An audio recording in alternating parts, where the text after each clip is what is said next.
Hey, what's up, everybody? Welcome to the Movieverse. I'm Big Nasty. That's the Habitual Pixels. Hello. This week we're doing Dawn of the Planet of the Apes. Dawn of the rise, of the return, of the revenge, of the fallen, Of of the the escape apes. from, of the return to, of the Uh, Planet of the Apes. yes, the latest Planet of the Apes movie. Dawned, the Dawn of the Planet of the Apes. This is a sequel to the reboot of 2011? Yes, Rise, 2011's Rise of Rise the of the Planet of Planet the of the Apes. Apes, starring James Franco and Andy Serkis as Caesar. And that movie was awesome. This is the sequel. It's quite a bit different. New director, new It's cast. vastly different. I'd It's say it's very vastly very different. different. It's a different tale completely new cast aside from of course Caesar Yeah, and a few of the other resident apes and orangutans, chimpanzees and whatever the hell else he's got. yeah. I don't think it's chimpanzees. I don't know if there's chimpanzees. I think it's just apes. There's some, what are those, orangutans? Yeah, Maurice is an orangutan. The big Yeah, dome-faced one. they have some large gorillas, of course. hmm This is a fantastic sequel. This is one of the best sequels. Seem to be getting. I don't know if they're getting better or what because It's an second. odd thing to say, isn't it? Yeah, because second Captain America was better than the first. This Hmm. Planet of the Apes, I think, is better than the first. First one was great, don't get me wrong, but this one's cool as fuck. This And one does also have a much stronger cast with the addition of Gary Oldman. yeah, Gary Oldman does help. Um, And but even Jason Clark. Jason Clark actually did a fantastic job. hmm That's Malcolm. yeah, a guy who plays the main character Malcolm, and yeah, I think all the cast did a good job. But I love how they focused yet again on Caesar, Hmm. and I like that as well. it's still Caesar's story, even though there's plenty of human and human ape interaction. There's full on scenes of ape dialogue and ape meetings and apes conversating either through hoots and hollers or sign language or English. Or So screaming or whispering. screaming English. They do a lot of screaming. They Uh, only scream and they only whisper. It's very odd. They do. Those are the only two forms of volume that they use: is screaming and whispering. hmm um, yeah, they're appropriately intense, I think. Um, I'll say right off the bat, these are the best CGI characters I think I've ever seen. Period. Hands down, easily. I have never seen anything that was so kind of Eerily real. yeah, They yeah. are they're starting to blur the line between I can't It remember. was it was it was so much more submersive in my opinion than say like the Rise of the Planet of the Apes, hmm as well as honestly these two installments in the Apes franchise overall are easily the two best. The older films, don't get me wrong, obviously Planet of the Apes and in my opinion Battle for the Planet of the Apes are two of the greatest. Oh, they're But awesome. at the same time, these two installments that have came out in recent years are easily the greatest versions of those stories, like being told and how they tell the story of hmm the apes They are two of the coolest science fiction movies in easily. the last 5 years, easily. I'd say they're right up there with District 9 and like that kind of a new take on sci-fi, giving it an eerie sense of realism. And the CGI is so goddamn good. Like it, And it just blows you away in this one because half the time you forget that these aren't actual apes at all. yeah. I mean, the what are they called? The FCC. They wouldn't let them do the things that they Yeah. were doing to these apes. No, I mean even the parts where they're just kind of hanging around and stuff like that. Oh, I know It's just even such a step ahead from the last one that it's super impressive. these blow Gollum out of the water, Optimus Oh, Prime out of the easily. water. All these great CGI characters that have came out over the Oh, this last makes few this makes decades. Transformers look like a cartoon for sure. They're so real. It's scary. Every like hair is rendered perfectly. Oh, it's The crazy. reflections in the eyes are rendered perfectly. I was just about to say the way that the corneas look is just ridiculous. Especially because the movie starts and ends with an extreme Like close up. you get that shine right off the inner eye. hmm And one thing CGI characters have always kind of lacked is in the eyes. They look a little bit off. I don't. Yeah, There's a name for it. I can't remember. It's like the something effect. But that's starting to blur more and more. And fun fact: a lot of the main apes were played by people. They were motion captured by people. Of course, most famously, the best motion capture actor ever was Andy Serkis, and he plays returns as Caesar. I don't know how this guy does it. I don't know how. He's also Gollum, right? Yeah, he's Gollum. Yeah. He's also King Kong in Peter Jackson's King Kong, and he's acted as himself in a few things as well. Hmm. But he is so scarily good at playing shit that is not real.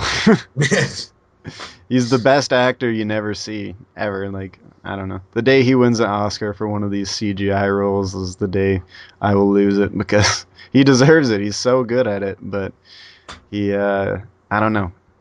He doesn't get enough recognition for being Andy Serkis. I guess he's more known for Gollum, and now Caesar. Yeah, see, and that's what I mean, because a lot of the time when they're even just the parts where they're conversating amongst themselves or even just moving around in their own habitat, it Mm-hmm. seems it seems so realistic as It seems opposed so to being natural. Yeah. at least being footage from other apes, or instead it's actually just people in motion capture shoots doing it. It's just kind of breathtaking to think of it and the Yeah. aspect of being a fan of how films are made, right? Yeah, that's what I'm saying. It would have been a an intense challenge to pull this Yeah. off. Like, I don't. There's many shots where there's so many apes, right? There's at first you think maybe there's a group of like 80 or so, and it's like no, there's a few hundred. There's I, several I hundred. believe that's what he says. He said how many were there? He said at least 80, and then when they show up at the town, Yeah, the it's little the little it's hold up in San Francisco, he several said hundred of them. he says that's a hell of a lot more than 80. hmm Um, yeah, it's scary. Like there's shots where it pans over them, and you're like, this is just a group of apes. They just brought a group of apes and put them on set and filmed them because it seems so natural, and there's As so you many of them. As you well know, I'm not the biggest fan of pretty much entirely CGI movies or things like that use it so heavily, but this is one of the ones where, especially with the 170 million estimated budget, right? hmm It kind of I understand that. It seems like this is something where it's like, okay, I welcome that as opposed to something like even with like the Amazing Spider-Man 2, for instance Oh where yeah, it's just so over the top and it seems like you pretty much just wasted your money because none of it looks good. This throughout the entire film with very very minimal mistakes is nearly flawless in the realm of CGI in my opinion. And that's I coming from someone who's not the biggest fan of it. yeah, man, I agree with you completely. There was very, very few scenes where I noticed a little bit of I don't know, the CGI-ism where you can tell it's just like Mm-hmm. something's a little maybe once or twice considering how much shit goes on. There's scenes with hundreds of apes in them and hundreds of apes and Swinging through the humans. trees, running through the streets, riding horses. Yeah, and because they're, apes, they're known for traversing terrain really interestingly. They can hang from their feet, all that fun stuff. And that plays into the movement and even the combat and stuff like that. And I don't know. The team that made this movie knows they're fucking apes. I'll give them Yeah, that. clearly. Yeah. They are ape experts and it shows. And they take all that ape knowledge and put it into this movie. I guess we haven't really dived into what this movie is actually about. If you'd like to take a stab at that, Yeah, we got too involved with the action and the CGI makes me CGI. happy. Well, so anyways, after the original film with the Rise of the Planet of the Apes, there ends up being this strain of flu sort of virus that ends up causing a massive disaster and wiping out massive portions of the world population. hmm Therefore, if kind of flash forwards 10 years later, power's been lost. So the entire world's essentially shut down. Nobody has any contact really with anybody else. It's And a it's a this post. group from San Francisco is on their way to a dam that they found out is still fully operational as long as they have people to just repair something and then turn it back on. They're on This the is where they meet the apes. they're on the quest for power, and it is a post-apocalyptic movie, Essentially, yeah. which I didn't really expect for this movie. Like I didn't think they would go post-apocalyptic, but I'm so glad they did because it's very very Yeah. cool and it looks Yeah, very it's an awesome nice. concept. Yeah, it has especially the dam. Hmm. I know this reference might be lost on you, but it reminded me of Last of Us a lot with the post-apocalyptic, like the grass and stuff You growing did that on over purpose, everything. didn't you? Just because I don't have a PS3. No, I'm just saying, Last of Us is awesome, and I got a lot of the same vibes from this movie.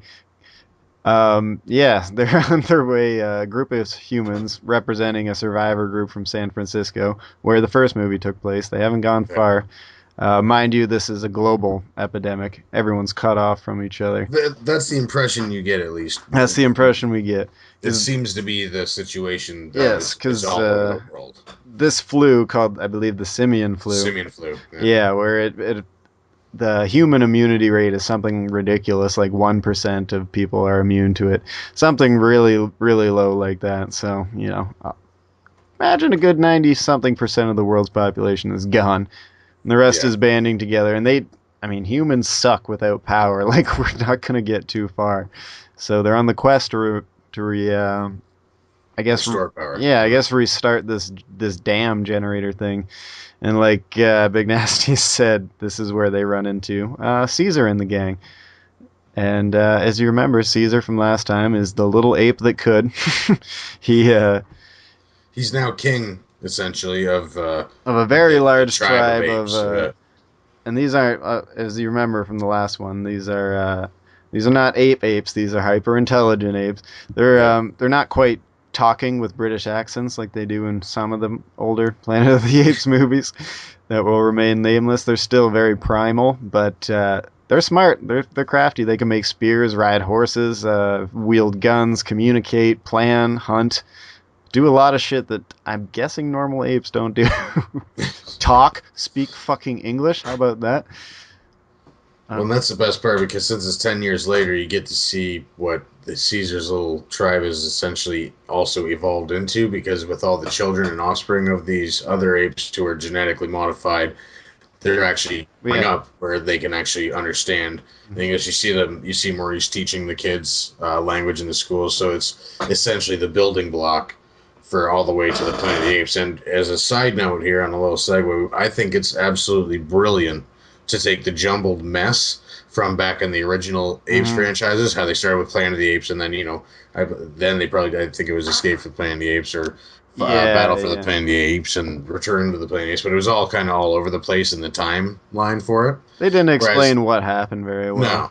Whereas this is, it seems to me at least to be the plan that they're going to go on a full timeline where they actually map it Mm-hmm. out. 'Cause you have the Mm-hmm. Rise of the Planet of the Apes, Dawn of the Planet of the Apes. Next should be Battle for the Planet of the Apes. Then Planet of the Apes. Then Escape from the Planet of the Apes. Then Return to the Planet of the Apes. I know it gets a little excessive, but I'm I hoping think they they do should. all of them. I honestly, after seeing this one, because I know. I didn't know what to say, I want them to do all of them. I'm down for that too, or at least all the way up to the a remake of the original Planet of the Apes, Yeah. which should be about 2 movies from now, give or take.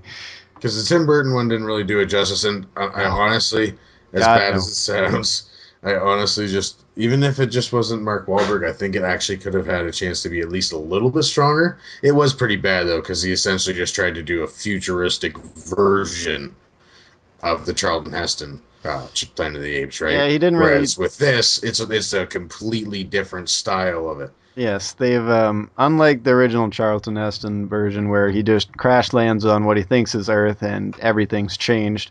He doesn't know if it's a alternate universe or what, and it turns out, oh, spoiler, it's Earth all along.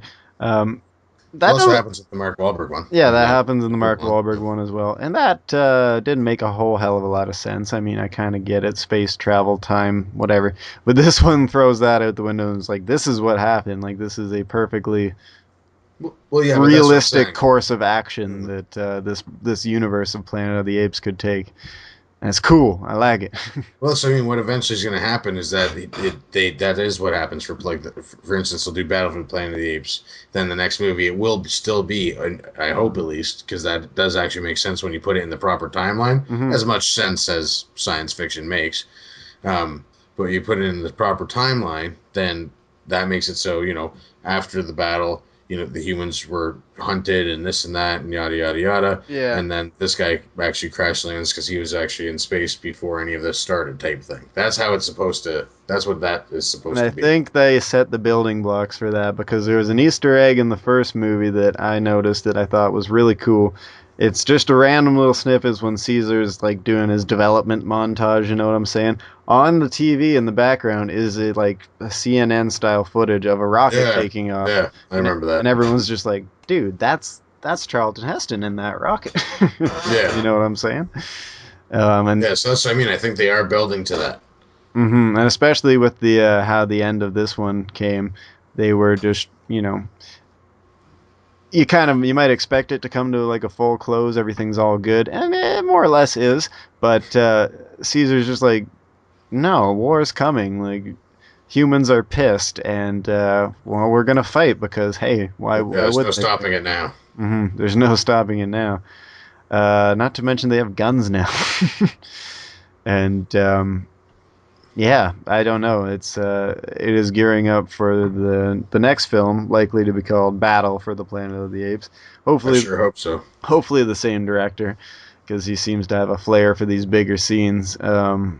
Yeah, I am really excited for where And this I series is didn't going. find.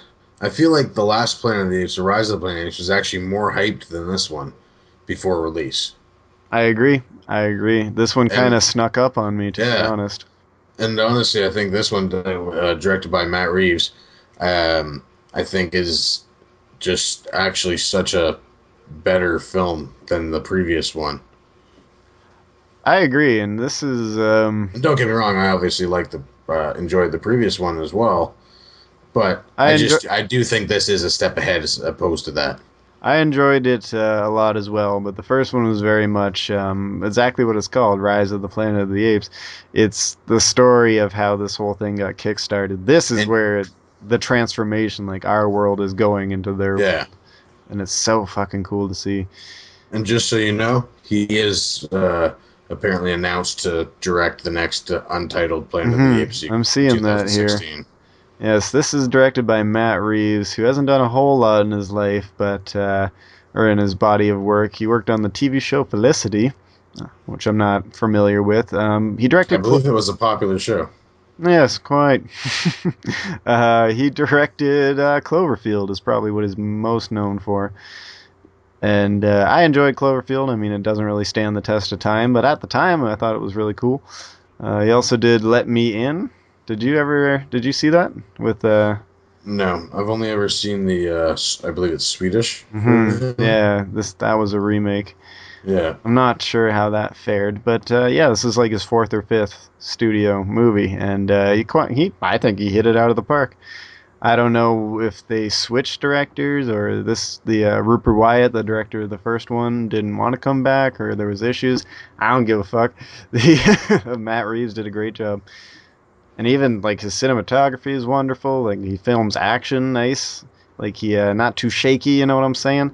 yeah, and also the pacing of the movie was a lot stronger than the previous one, in my opinion, as well. The Rise of the Planet of the Apes, while it is a good film, or even a great film if you want to go as that far, hmm it does have pacing problems throughout the middle and latter halves of the film, whereas this one seems to flow pretty smooth throughout the entire piece. There's plenty of action and set pieces, and Yeah. when there's not, there is for the most part dialogue you actually give a shit about.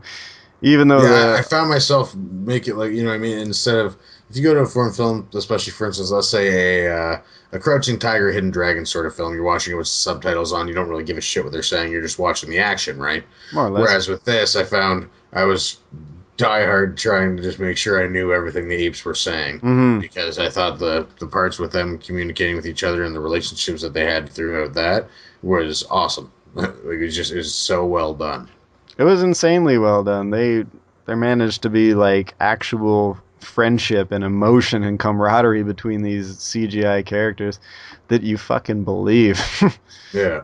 I mean, you believe that Caesar is the leader of these apes because of how powerful he is and how he commands an audience of apes, of his fellow apes. He knows how to do a speech, if you will. um, and the human characters, even though some of them were throwaways, of course, like Well, yeah. that's just the nature of this. For the most part, they were done very well. Jason Clarke picks up the lead in this film. I'm kind of glad they didn't bring James Franco back in any capacity or anything like that. Any of the. Just the little flashback sort of thing Mhm. where he was watching the video camera at the old house. Well, and that was a worthy flashback, I guess, Yeah, because they did go back to the house. It is in San Francisco. It makes sense, I suppose. But Jason Clarke takes up the reins in this film as Malcolm. The does he have a real profession? I guess just survivor, more or less, right? yeah. I don't recall if he does mention what his job was previous to before the simian flu broke out, but Mm-hmm. essentially he must be some sort of electrician or some sort of specialist in how these dams work, because otherwise I don't understand why he'd be the guy going there. But nonetheless, Gary Oldman as well is probably the second main character. Would you say I'd say so. There's a lot of the he's more like the antagonist of the film? somewhat. You kind It's of almost like him and Koba. Him and Koba are both the yeah. antagonists, and then Malcolm and Caesar are the protagonists in this. hmm Gary Oldman does his character does go back and forth, but between motives. I mean, he's not in as much of this movie as you might think, but he does steal whatever he is in. Especially that scene where his iPad charged up for the first time in 10 years, and he was looking at photos of his family, Yeah, and he just broke down. I'm like, there's aha, just blood on the screen. yeah, Gary Oldman, there he is, award-winning actor, Gary Oldman, ladies and gentlemen. One of the Um, greatest, still working in my mhm. opinion. His character's motives are pretty clear. I wouldn't call them evil. I would call them maybe misinformed and I self-defensive. suppose so. Yeah. As Koba, I think, is a real asshole Oh, in this he's a film. prick. Yeah. Koba is the ape. And what a great job by whoever did Koba too. What Yeah, is I'm trying to. Sorry, it's Toby Kebbell. Oh, really? Yeah. Yeah, Okay. Yeah. just Yeah. an amazing job, especially in the scenes where Koba's playing, kind of playing with the two. What do you want to call them? Mercenaries, I guess. That are sitting Guards, there, whatever you yeah, want to call guards them. shooting off the guns Mm-hmm. when he's just messing around and then blasts them. Because leave it to America when shit hits the fan. We have more guns than people left in the apocalypse. The humans have this like national reserve of weaponry, and there's an amazing scene where Koba, the pretty much the bad guy of this film, the asshole ape, he's a real Oh, bad. get this too. Sorry, How what? perfectly I'm sorry, I didn't mean to interrupt you, but get Oh no. this. How perfectly fitting is this? So Koba, the guy who plays Koba, well, I should say, I guess, Toby Kebbell, Mm-hmm. he's playing Victor Von Doom in the Fantastic Four. Oh, and the new one? Yeah. That's interesting. I like that. He does an Koba's awful. just about as evil. He does a lot of emotion without using his real face, so Yeah. perfect for Bond Doom. Yeah, Koba is the villain of this, and he's learned hate from us humans. You may remember him from the last film. He's in the laboratory. Yeah, he's got the human work, he calls it, and he's just covered in scars from various experiments that you may recall from the last film. That's what pissed Caesar and the other guys off so goddamn much, and led to this whole catastrophe. And he's I think he's a good bad guy. I think he's one of the best bad guys of the summer, and he's a fucking CGI ape. Yeah, exactly. It's awesome. Yeah, he's easily one of the best villains I've seen in a long time. And he's an ape. Yeah. He's not even King Kong or nothing. He's just a really bad ape. Just and the way that they formulate his story behind that too, with the whole like kind of progression of the conflict between him and Caesar, and how they both seem to have the varying kind of ideas and opinions on how humans and them should relate to each other, and Mm, what should be done about whether or not you work with them or you work against them and wipe them out, right? Whereas yeah. Caesar's seen both sides of humans. He's seen the good and the bad, and he chooses to look for the good in humans and just kind of hope that there is still that. Whereas Koba's only seen the bad, and I believe that's what Caesar even says, that Koba's only learned hate from the humans. Yeah, he learned hate from us humans. And I mean, you can completely understand why he would hate us. There's many organisms Yeah, that's on. where there's almost that you have that kind of connection to him as Mhm. well. 'Cause I thought that was really cool, because the first one is definitely heavy-handed on the humans are the bad guys. We're genetically testing, blah, blah, blah. You know this story. Um, Yeah, it's not new. It's been done before in any of these kind of, fucking Cloverfield, 28 Days Later, etc. Like humans are the bad guys, but this one is just like, yes, humans do suck, but put into this world in this position, apes can be just as bad. They can backstab each other too. Like it, you know, they, I guess, evolving forms learn, hate and that kind of shit way earlier than we might think. Well, and also, spoiler alert, Spoiler alert. Koba actually has the genius plan to essentially set up the humans Oh and yeah, set up Caesar, where he actually shoots Caesar and leaves a gun and a hat sitting on a branch. Which the only thing about that is, if these apes are, so evolved and they're speaking and they have a higher understanding, especially over humans at that point, with the certain things that they talk about and discuss. Um, why are they going to believe that some human somehow got on that random branch that's right beside their area without any of them noticing? I don't know either. I Kind of a mean, massive hole right there. it is a But bit of it a was, massive hole, but he did back it up by lighting their super sweet Ewok village on fire. So yeah, it really didn't matter at that time. Shit had to go, and yeah, in one foul move, this cocksucker Koba betrayed Caesar, lit the home on fire, and betrayed the humans, and started literally a war, all in one go. He's that kind of bad guy. So it's funny that you mentioned the Ewoks too, because if I'm not mistaken, it is filmed in San Francisco, right? that is, So it actually might have been in the yeah. exact same redwood forest I was that was Endor. I was gonna say, yeah, for those who don't know this, the Endor scene in Return of the Jedi was filmed in Yeah, San Francisco, the very same forest that this film would likely be filmed in. Although they might have filmed in BC, who the fuck knows? But really beautiful forest environments they filmed in. yeah. And Uh, like I said, they have this village, this Ewok fucking awesome tree fort village that they've constructed. This literally puts the Ewok village from Star Wars to shame. It's quite impressive. These apes have managed to do quite a bit. They're very able-bodied, if you will. Of course, that yeah. doesn't last long, and we see a huge conflict pretty soon spark up in this. Well, Actually, right from the get-go, if I'm not mistaken. well, sort of. Yeah, when the one idiot shoots, I believe it's Rocket's son. Mm-hmm. Yeah. Yes, yes. That character, what the fuck is his name? Generic bad guy number 13, Kirk Acevedo. Sorry if I'm mispronouncing, but he does all right. Oh, Carver, that's his name. Yeah, he's a little bit predictable, but hey, Yeah. those characters, yeah, you need characters like that and these kind of. But he does do a good job in his own right. I mean, for being just the kind of dirtbag character, which I've seen him play quite often. Yeah, I was just gonna say that Uh, he does play these kind of dirtbag characters often. he does do a good job. He's got a face you could punch. Yeah, exactly. Yeah, and he gets mercilessly beaten to death by Kobe. Yeah. It is awesome. There's a lot of it is rated PG-13, but there's a few like surprisingly violent scenes, I thought. When Koba's playing around and then shoots the Mhm. guards there, and yeah, like you said, when he pulls Carver out of the truck and proceeds to pick him up and smash him into the ground, Mhm. or even Was the it apes when they attack a bunch of people, you see that. near the end? If you haven't noticed by now, we do spoilers, whatever. Get off my dick.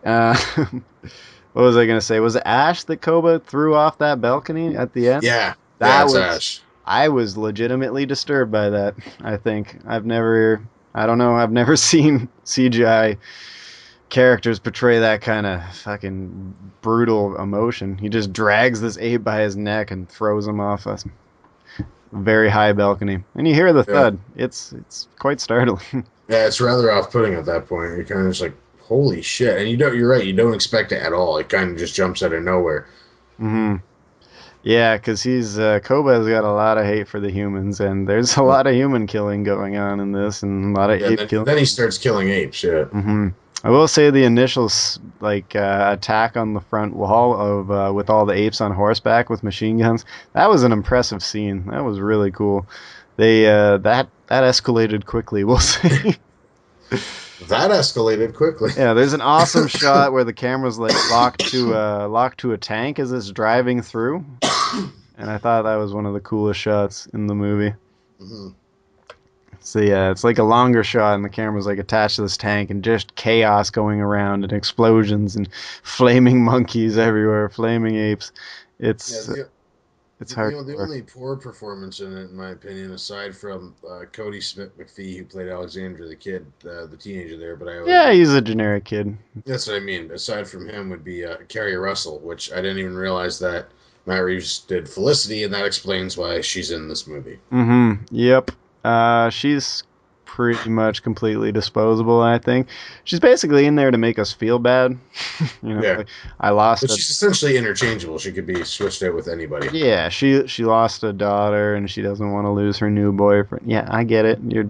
She's there to she doesn't add anything No, in my personal opinion. no, not at all. But like I said, the apes you care more about the apes than any human in this movie, really. Even Even the Malcolm Moore Dreyfus. yeah, yeah, it's just the way it is. Yep. um, anything else you want to cover on this lovely film before we dive into final thoughts? Uh, I think we've covered pretty much everything about the acting and the special effects and the cinematography. Now, the only thing that I could say that I would say is maybe a negative about it, or at least something that I could thought would be improved on, is maybe the final scene. Just with, like you said, that was kind of one of the ones where I noticed a little more of the CGI. Well, yeah, Yeah. there was a lot of CGI going on in that last little bit. And But monkey, obviously, that's just nitpicking. I can't ask for any more than what they gave yeah, I me. mean, what do monkeys look like when they fight? I don't know. I've never seen a gorilla street fight or anything like that. And what's kind of disturbing to think about, I think the guys that animated this film did watch some videos of apes kicking the shit out of each other Oh, because really? I they They got must have, they yeah. got it what I think is right. I mean, I don't know what right looks like, but there's a disturbing level of realism on some of that. Yeah, They're just at their studio YouTubing ape fights all night, getting which their. would be very awkward. That would be an interesting job. Make me feel bad, I think. But, It's like, oh god, that poor ape. hmm yeah, there's a few nitpicks, few gripes. If you and Yeah, I this, think at this point though, it's just nitpicking. I really don't think mhm. there's anything essential that you can actually pull out of this film and say this wasn't good. Yeah, exactly. I guess the storyline might be a little bit predictable, but it doesn't bother you. It doesn't bother me Not at all. because the setting and the characters are so not traditional that even putting a traditional story in this like super unique universe is enough for me to make it quite interesting. And that's what I'll say about any story problems or pacing problems that could be brought up. It's like it doesn't matter. It's just oh thunder. It The story and the setting make up for it. I love apocalypse stuff. I just love it so much. We're getting closer to a Fallout movie. Somebody's gonna do the perfect apocalypse movie one of these days. It's gonna be good, and it's I would probably agree. probably not gonna be the next Mad Max. No. Probably not. Um, yeah, I don't know. Any final thoughts before we rate it? Rate this Yeah. yacht. Final thoughts. I would just say that it's overall a very impressive film as a standalone, but an even more impressive film as a sequel. Like you said, it is one of the few that we see now coming out that is actually surpassing the previous film in pretty much every way, as far as conceptually, visually, and Yes, Empire just Strike sheer Back enjoyment. syndrome. Yeah. Yeah, exactly. Empire Strikes Back syndrome. Yeah, and it also does, like you pointed out, it does stand alone as a good movie by itself because you don't really need to know it. You don't really have to like have seen the last one to understand what's going on. They kind of No, no, they no. summarize it in a nice, concise way, and this story stands alone on its own. And I like that as well. Kudos. So, what would you rate? Good old Uh, Planet of the Apes. I'm gonna go ahead and get Dawn of the Planet of the Apes 9 out of 10. Ooh, 9 out of 10. I'm right. Do I want to go for a full 9? I do. You're right. This movie is a 9 out of 10. I was gonna say 8.5, but there's just really, I can't wait to see this movie again. I'm going to thoroughly enjoy watching it on Blu-ray, I think. Yeah, same. One of the best of the summer, probably the best since I'd say Captain America, probably the most fun I've had at the movies since Captain America. I Yeah. would agree with that. I would agree with that. Far better than Transformers. Save your money. Go to this movie. Go to this. Yeah, if you were thinking about going and seeing Transformers this weekend, why don't you go ahead and just take that money and spend it on Dawn of the Planet of the Apes? Hmm. In fact, if you're going to see anything except for maybe the Purge Anarchy, because that would also be a good contrasting film as far as these two films that are killing it at the box office right now goes. Hmm. Both movies about the collapse of society. Yeah, this movie's awesome. I can't recommend it enough. Not perfect, but Same. not not quite perfect. But goddamn, is it not a fine film? Fun, Yeah, all I know is I entertaining, can't wait. highly I can't entertaining. wait for the next one. I can't either. I hope it's sooner rather than later because Exactly. this is a cool franchise. I'd like to see more sci-fi series get this sort of unique treatment. The make it work somehow treatment. I don't know what you want to call it. But yeah, anyways, 9.0 across the board from us. Highly recommend this film, and thank you for tuning in to our review of Planet of the Apes. Do you have any advice for the children? The only advice today would be make sure you see Dawn of the Planet of the Apes. Yes, Don. Transformers is already past your time. You weren't old enough. Don't bother. Quit pretending. Just go watch Dawn of the Planet of the Apes because this new one that they're starting up is going to be something special. I think so. It could be the one of the iconic sci-fi franchises of the 2010s, if you will. I Mhm. think it's well on its way. Kudos. Yeah, thanks for watching. We will see you guys next week for another episode of Movieverse. And of course, as always, links to all of the things we've ever done in the link below. This is my good friend Big Nasty Films. Check him out, youtube.com/Big Nasty Films. He does good stuff. Yeah, thanks for watching. See you next time. Caesar is home.